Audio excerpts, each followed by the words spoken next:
freedom seekers who have traveled here today to protest Ibrahim Raisi's presence in the UN. Let our voices echo. Iranian women in particular have been consistently at the forefront. It was his voice that ordered their murders. It is his voice who brought their deaths. درود به همه زنان و مردانی که به مناسبت سالگرد قیام 1401 به اعتراض و اعتصاب دست دادند.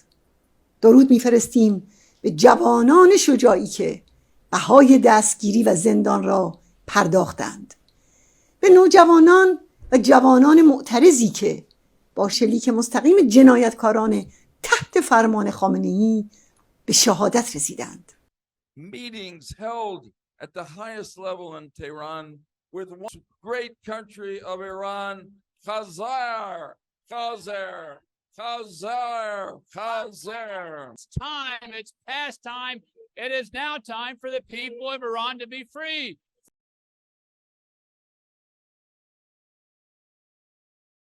Meantime, Jessica, outside the UN, a group of Iranian Americans are protesting Iran's president, who is expected to address the UN General Assembly today. Those gathered at 47th Street and 2nd Avenue are rallying to mark the first anniversary of Iran's nationwide uprising that started last September following the death of Mahsa Amini. The 22-year-old Kurdish Iranian woman was in police custody at the time for allegedly violating Iran's mandatory headscarf law. Supporters say they want to raise awareness of the Iranian people struggle for a democratic and free republic. They point out, as a prosecutor, Iran's president took part in the 1988 mass executions that killed thousands of dissidents in Iran.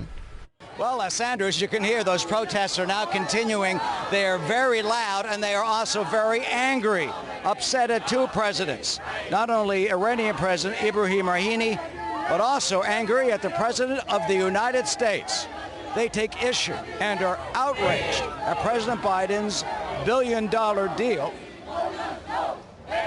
They are angry and outraged at President Biden's billion-dollar Iran deal that they say will now go to fund terrorism.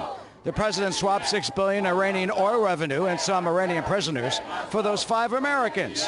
These activists are members of the National Council of Resistance of Iran, the largest Iranian resistance group. Well, they tell me they are relieved and happy that the Americans are home. They also accuse the president of, they say, helping the murderous theocratic regime in Tehran. The Iran regime has a history of spending its resources on terrorism, on suppressing the Iranian population, and just look at in the past few months during the uprising, Tehran allocated an additional $700 million to empower the Revolutionary Guards and repressive forces to kill more people inside Iran.